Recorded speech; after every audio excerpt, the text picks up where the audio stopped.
ध्वनि और चित्रों के समागम से। इस कहानी के सूत्रधार हैं सतपुड़ा, वो विशाल पर्वत श्रृंखला जिसके बीचों बीच बसी है सतपुड़ा की रानी पचमढ़ी। तो शुरू करते हैं पचमढ़ी की कहानी सतपुड़ा की जुबानी।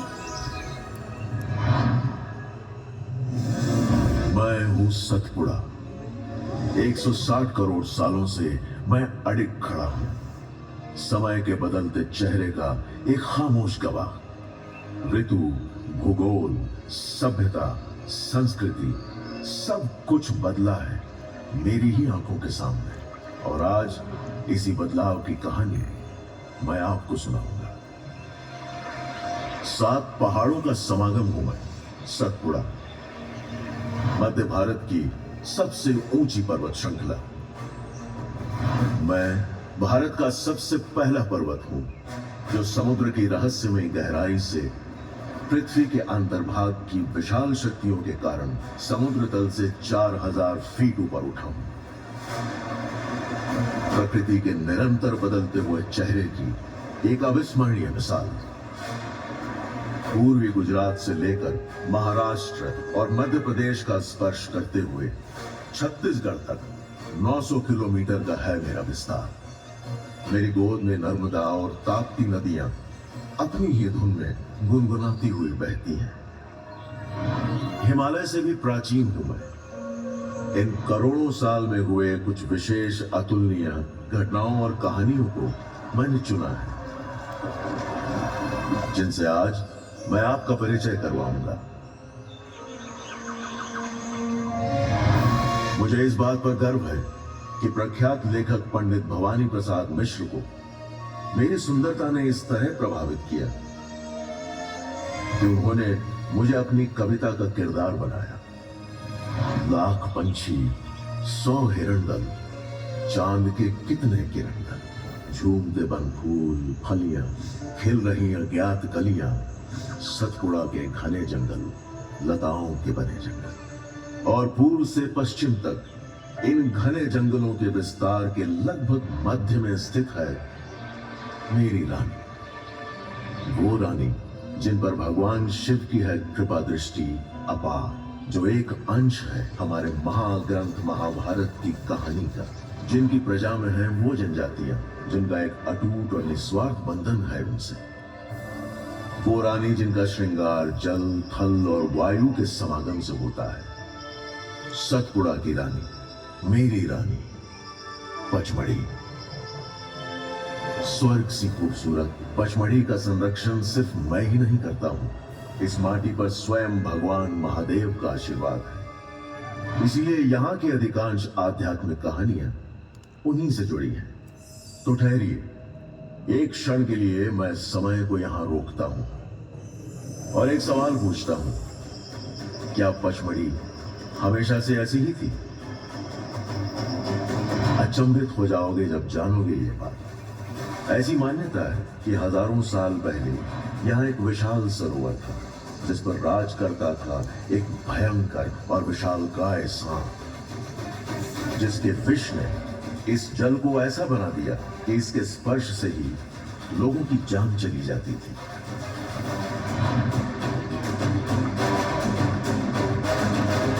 इस संकट से निवारण पाने के लिए यहाँ के वासियों ने भगवान शिव से प्रार्थना की और उदार महादेव स्वयं धरती पर आए।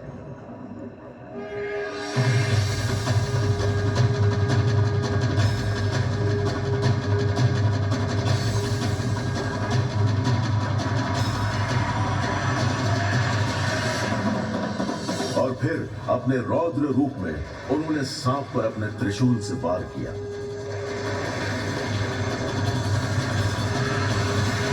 त्रिशूल के शक्तिमय वार के प्रकोप ने सरोवर को सुखा दिया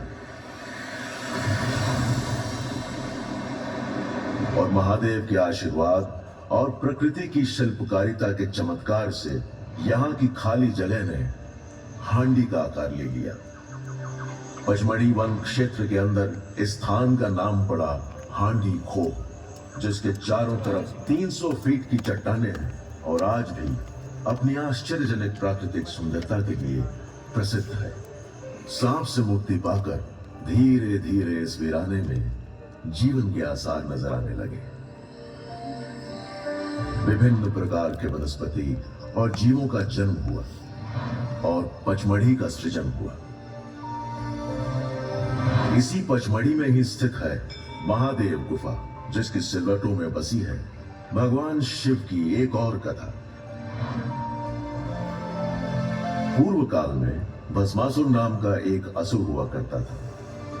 समस्त विश्व पर राज करने की अभिलाषा होने के कारण उसने भगवान शिव की कठोर तपस्या की। भगवान शिव से उसे वरदान मिला कि वो जिस पर भी हाथ रखेगा वो भस्म हो जाएगा। इस शक्ति का दुरुपयोग करते हुए भस्मासुर ने त्राही त्राही मचा दी और फिर अहंकार से चूर भगवान शिव को ही भस्म करना चाहा। भस्मासुर को रोकने के लिए भगवान विष्णु ने महादेव गुफा में एक खेल रचा। अभिमानी असुर का ध्यान भटकाने के लिए भगवान विष्णु मोहिनी के रूप में प्रकट हुए। मोहिनी ने भस्मासुर को नृत्य करते हुए अपने मोह जाल में ऐसा फंसाया कि उसने स्वयं ही अपने सर पर हाथ रख दिया और जलकर भस्म हो गया।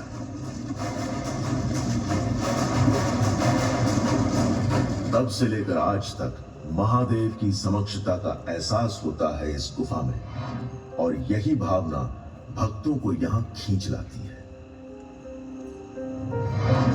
अब एक और राज की बात बताता हूं। शिवजी का एक ऐसा आवाज बसा है मेरी ही रानी की वादियों में, जो उनके मनपसंद धामों में से एक है, जटाशंकर।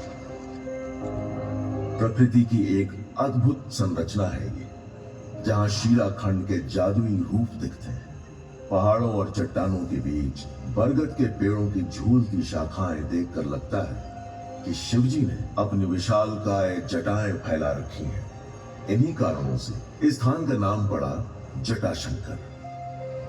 यहाँ की गुफा में अनेक स्टैलेग्माइट्स हैं, जो प्राकृतिक रूप से निर्मित लिंगम के रूप में यहाँ आए अनगिनत भक्तों द्वारा पूजे जाते हैं।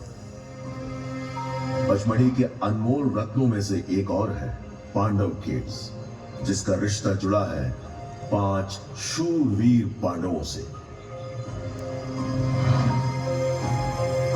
पांडवों ने अपने वनवास के 13वें वर्ष में इस क्षेत्र के जंगलों में निवास किया। सुरक्षित निवास बनाने के लिए उन्होंने गुफाओं का निर्माण किया। इस प्रकार नाम पड़ा पचमढ़ी, यानी 5 गुफाएं।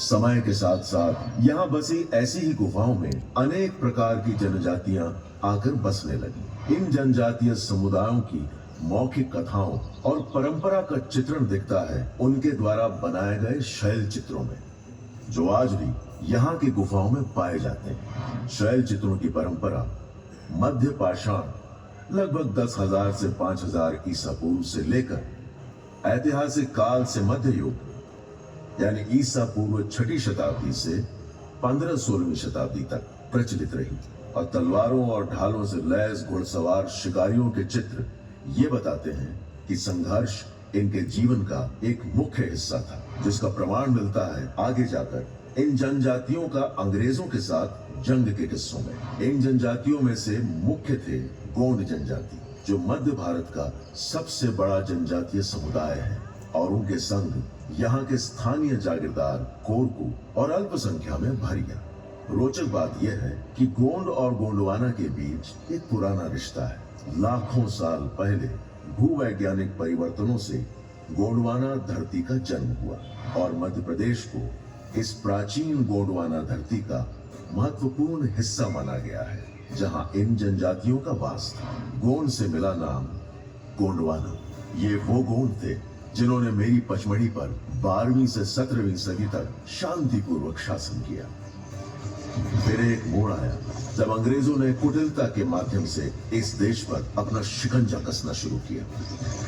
कई सालों तक पचमढ़ी और उनकी जनजातियां सुरक्षित और सकुशल जीते थे, लेकिन 1857 में जाकर वो समय आया जब अंग्रेज पचमढ़ी तक आखिर पहुंच ही गए। 1857 की क्रांति के कई शूरवीरों में से एक थे तात्या तोपे, जिन्होंने कानपुर, ग्वालियर और झांसी में अंग्रेजों से डटकर मुकाबला किया। विद्रोह का अंत होने के बाद भी तात्या ने गुरिल्ला युद्ध नीति से अंग्रेजों पर हमला किया और जंगलों के राहों से गुजरते हुए वो पचमढ़ी पहुंचे और उनका पीछा करते हुए अंग्रेज।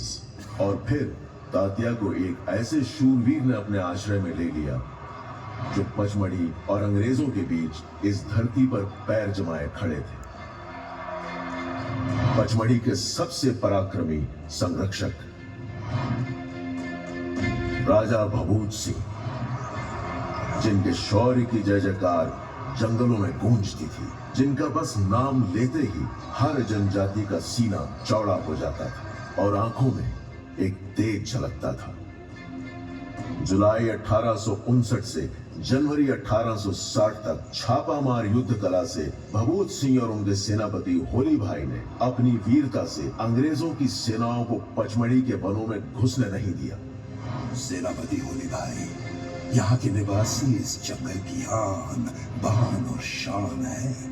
ये जंगल उनका आवास है, उनका संसार है। जहाँ की धरती इनको अन्न देती है, नदियां इनको जल और आसमान इनको आशा की किरण प्रदान करता है। इन जंगलों में अंग्रेजों का साया भी नहीं पड़ना चाहिए। आदेश दीजिए, हमें हमारे भाइयों के लिए क्या करना होगा? हम इन अंग्रेजों को हमारे खुशहाल जंगलों को नष्ट नहीं करने देंगे। सबको इकट्ठा करो। चप्पे चप्पे पे हमारे साथी तैनात होने चाहिए। हम टुकड़ियों में अंग्रेजों पर छापा मारेंगे और उन्हें आगे बढ़ने नहीं देंगे। ये प्रण है मेरा। सतपुड़ा की रानी को बचाना मेरा कर्म है, धर्म है। खुद से बेहतर जंगल को जानने वाले इन राजा और उनके सैनिकों तक उनकी इजाजत के बिना पहुंचना तो हवा के लिए भी मुमकिन नहीं था। तो फिर अंग्रेज कहां से पकड़ पाते उन्हें? मेरे आंचल में मटकुली, पचमढ़ी, बांगड़ा, बोरी के घने जंगलों में घाटियों, गुफाओं के सहारे सतत संघर्ष चलता रहा और आखिर अंग्रेजी सेना को पीछे हटना पड़ा। अब अंग्रेज इस हार से तिलमिला उठे थे। किसी भी तरीके से भभूत सिंह को पकड़ना अब उनका एकमात्र मकसद बन गया था। राजा भभूत सिंह को हमें एक सबक सिखाना पड़ेगा। इन जंगलों पे हमारा कब्जा करना बहुत जरूरी है। बहुत कठिन है सर। राजा भभूत सिंह इस गहरे जंगल के विशाल क्षेत्र के चप्पे चप्पे से वाकिफ हैं और यहाँ के निवासियों के मन में राजा भभूत के लिए अद्भुत निष्ठा है। जान दे देंगे पर हार नहीं मानेंगे ये। यानी इसका हल किसी और तरीके से निकालना होगा।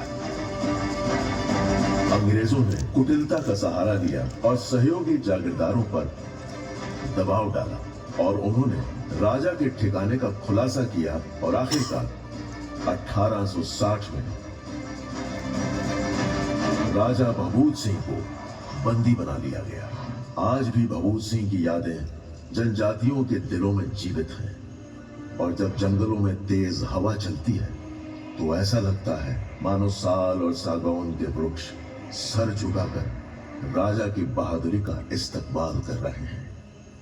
जनजातियों से लड़ते वक्त पचमढ़ी के सौंदर्य का अंग्रेजों को एहसास तो हुआ था, लेकिन उस समय उनका ध्यान बटा रहा। 1862 में नागपुर से मटकुली होते हुए अंग्रेज कप्तान फोर्सिथ यहाँ आए। यहाँ की हरियाली, यहाँ की ठंडी हवा के झोंकों ने उनका दिल जीत लिया और उन्होंने यहाँ एक छावनी बना दी। पचमढ़ी के आबो हवा में एक ऐसा जादू है कि वो मध्य प्रदेश की ग्रीष्मकालीन राजधानी हुआ करती थी। इसलिए यहाँ बनाई गई आधिकारिक और निजी रहन सहन की संरचना है। जैसे सबसे पहले बाइसन लॉज, जो 1862 में कैप्टन फॉसिथ के निवास के रूप में बनाया गया था, और अब ये एक संग्रहालय है जहाँ पचमढ़ी के वनस्पति और जीव जंतुओं के विषय में खास जानकारी मिलती है। आज भी अंग्रेजों की बनाई गई निशानियां पचमढ़ी को एक अलग ही एहसास दिलाती हैं, जैसे Raj Bhavan, Glenn view, Champak bungalow और क्राइस्ट चर्च। इमारतों की संरचना सुंदर जरूर थी, लेकिन इनकी चमक और बढ़ गई जब देश स्वाधीन हुआ और अंग्रेज पचमढ़ी छोड़ चले गए और मेरी रानी ने चैन की सांस ली।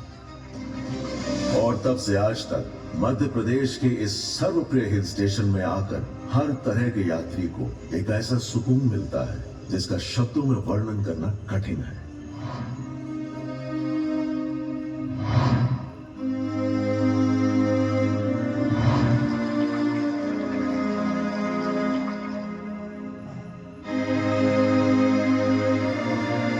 प्रकृति के नजारों में है धूपगढ़, मेरी पर्वत श्रृंखला का सबसे ऊंचा शिखर। ये 1350 मीटर की ऊंचाई पर स्थित है। ये न केवल पचमढ़ी का बल्कि मध्य प्रदेश और मध्य भारत का भी सबसे ऊंचा स्थान है।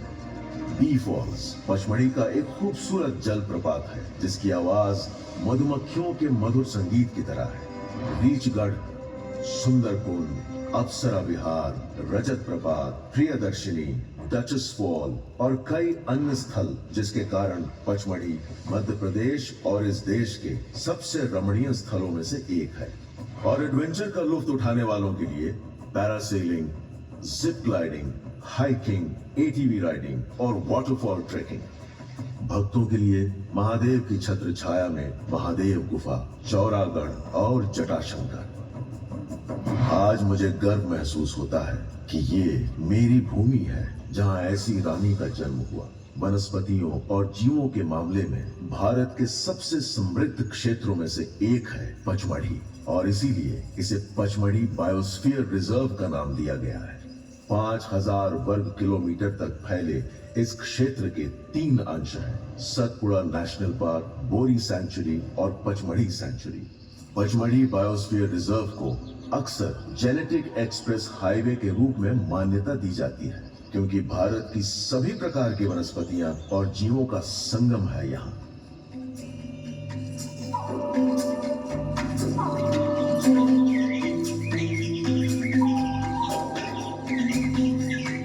यहाँ ऐसी वनस्पति और जीव जंतु मिलते हैं जो कहीं और नहीं पाए जाते।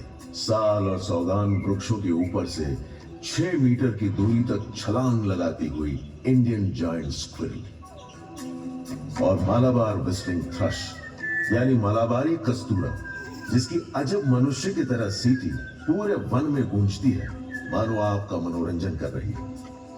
पचमढ़ी के घने जंगल जुगनुओं के प्रदर्शन के लिए भी एक आदर्श पृष्ठभूमि प्रदान करते हैं। झिलमिलाती रोशनी से ऐसा प्रतीत होता है जैसे जंगल टिमटिमाते सितारों से सजा हुआ। 2009 में पचमढ़ी और इसके आसपास के जंगलों को यूनेस्को द्वारा बायोस्फीयर रिजर्व के रूप में नामित किया गया था।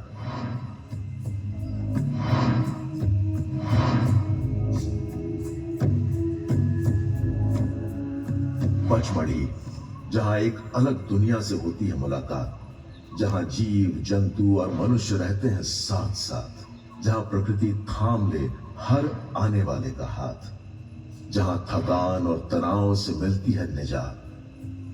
पचमढ़ी की यह धरती हमारे लिए एक अनमोल धरोहर है। आपसे हमारी विनम्र विनती है कि इस धरती की रक्षा करें। कृपया यहाँ की स्वच्छता बनाए रखें और वन्य जीवों को उनके प्राकृतिक आवास में परेशान न करें। आइए मिलकर इस प्रकृति की धरोहर को संजोएं और